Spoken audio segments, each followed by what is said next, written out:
Peechi police സ്റ്റേഷനിലെ മർദ്ദനത്തിനിതാ വീഴ്ച പറ്റിയതായി സമ്മതിച്ചിരിക്കുകയാണ് മുൻ എസ്ഐ PM രതീഷ്. കാരണം കാണിക്കൽ നോട്ടീസിൽ ദക്ഷിണ മേഖല ഐജിക്ക് രതീഷ് ഇപ്പോൾ മറുപടി നൽകിയിരിക്കുന്നു. ഹോട്ടൽ ഉടമയെ മർദ്ദിച്ചതിൽ രതീഷിനെതിരെ കൂടുതൽ നടപടി സ്വീകരിക്കുന്നത് ആഭ്യന്തര വകുപ്പിന്റെ പരിഗണനയിലാണ്. വിവാദത്തിന് പിന്നാലെ രതീഷിനെ സസ്പെൻഡ് ചെയ്തിരുന്നു.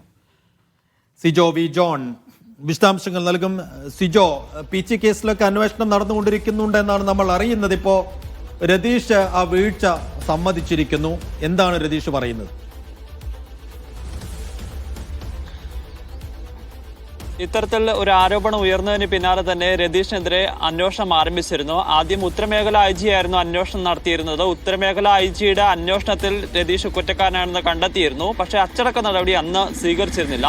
പിന്നാലെയാണ് രതീഷിനെ അവിടെ നിന്ന് സ്ഥലം മാറ്റി. അവിടുന്ന് SI ആയിരുന്നു, പീച്ചി SI ആയിരുന്നു. അതിനുശേഷം കടവന്ത്ര CI ആയി പ്രൊമോഷൻ കിട്ടി.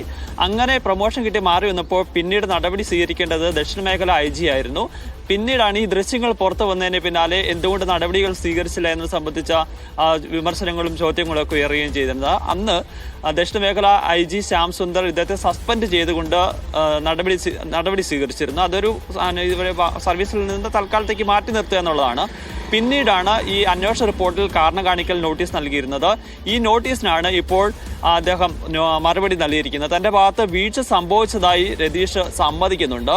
കൂടുതൽ വിശദാംശങ്ങളിൽ നമുക്ക് ലഭ്യമല്ല എന്തെല്ലാം കാര്യങ്ങളാണ് പറയുന്നത്. എന്തായാലും തെറ്റ് പറ്റി വീഴ്ച സംഭവിച്ചു എന്നുള്ളൊരു കാര്യമാണ് നമുക്ക് ഈ മറുപടിയിൽ വ്യക്തമാക്കി എന്നുള്ളതാണ് അറിയാൻ സാധിക്കുന്നത്. എന്തായാലും ഇപ്പോൾ നിലവിൽ രതീഷ് സസ്പെൻഷനിലാണുള്ളത്. പക്ഷേ ആ സസ്പെൻഷൻ നടപടികൾ മാത്രം ഒതുങ്ങില്ല എന്നുള്ളതാണ് വ്യക്തമാകുന്ന സൂചന.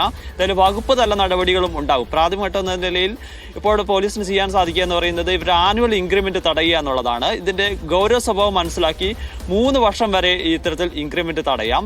സർവീസിൽ നിന്ന് പുറത്താക്കണമെന്നുള്ള കാര്യം തീരുമാനമെടുക്കേണ്ടത് സർക്കാരാണ്. സർക്കാർ കടുത്ത നടപടികളിലേക്ക് പോകുമെന്ന് തന്നെയാണ് പ്രതീക്ഷിക്കുകയും ചെയ്യുന്നത്. കാരണം ഇത്തരത്തിൽ ആരോപണം വന്നതിന് പിന്നാലെ തന്നെ സസ്പെൻഷൻ മാത്രം ഒതുങ്ങില്ല, അത് ഒതുങ്ങാൻ പാടില്ല എന്നുള്ളൊരു കാര്യമാണ് ഈ പരാതിക്കാരൻ ഉന്നയിച്ചിരുന്നത്. ഇത്തരത്തിലുള്ള ഉദ്യോഗസ്ഥരെ സർവീസിൽ നിന്ന് തന്നെ പുറത്താക്കണം എന്ന ആവശ്യം ഉയരുകയും ചെയ്തിരുന്നു. ഇനി ഇക്കാര്യത്തിൽ എന്ത് നടപടി ആഭ്യന്തര വകുപ്പ് സ്വീകരിക്കുന്നു പറയുമ്പോൾ തന്നെ അന്നത്തെ ആ മർദ്ദനത്തിലേക്ക് എത്തിയ കാര്യങ്ങളെ കുറിച്ച്, സാഹചര്യത്തെ കുറിച്ചൊക്കെ അദ്ദേഹം വിശദീകരിച്ചിട്ടുണ്ടോ ഈ നോട്ടീസിൽ?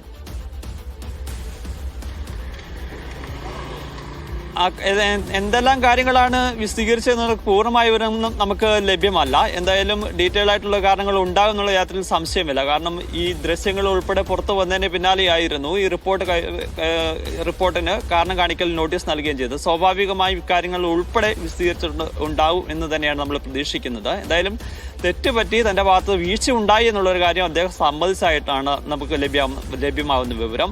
അത് ഏത് സാഹചര്യത്തിലാണ് അത്തരത്തിൽ ഒരു മർദ്ദനത്തിലേക്ക് പോയത് ഉൾപ്പെടെയുള്ള അക്കാര്യങ്ങളിൽ എന്തെല്ലാം വിശദീകരണമാണ് ഇതിൽ നൽകിയിരിക്കുന്നത് എന്നുള്ളത് അധികം വൈകാതെ തന്നെ നമുക്ക് ലഭ്യമാക്കാൻ